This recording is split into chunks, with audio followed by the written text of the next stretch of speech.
Hey, and welcome back to the Cheeky Indian, Indianish street food slingers since 2013. So today guys, we're making chips. That's right, real hand-cut, twice-cooked, homemade chips. And of course, being the Cheeky Indian, we're going to show you how to turn these crispy treats into these gorgeous spicy gems, masala chips. Stay tuned for the link at the end of the video. Remember, you can follow us on social media at The Cheeky Indian, and if you like what you see here today, it'd be lovely if you could press like and subscribe, and we will keep you up to date with everything we do on YouTube. Full ingredients and useful links are in the description below, and please feel free to leave us a comment. We'd love to hear your thoughts on our videos so far. Okay, without further ado, let's get cracking. Right, so the most important thing about chips is the potatoes. So right here we've got some Maris Piper potatoes. They're absolutely perfect for homemade chips. Peeling them is the hard bit, and I prefer to use these speed peelers. They're so quick, it's like magic. Boom, there you go, hold it there real quick. Look at that, perfectly peeled. Now we're going to cut the chips. You want to go for about just under an inch thick. We want some nice big fat chunky chips like you'd get in a chip shop.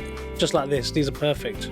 Once all of the chips are cut, grab them and bathe them in a bowl of cold water. We're going to wash as much of the starch off as possible. You'll end up with a little cloudy top just like this.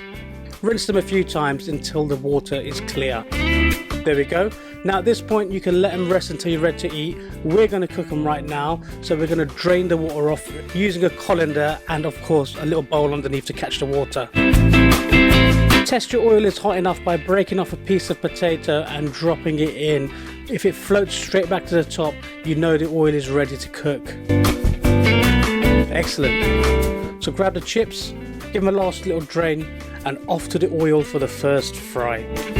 Now I'm using my hands, but you're probably better off with some tongs or something where you can keep a bit of distance between you and the hot oil. Just be careful, make sure you don't get any splash. So the first fry takes about 6 to 8 minutes. Just move them around gently, and as they start to turn golden, whip them out using one of these strain spoons and let them sit and drain while the oil heats back up.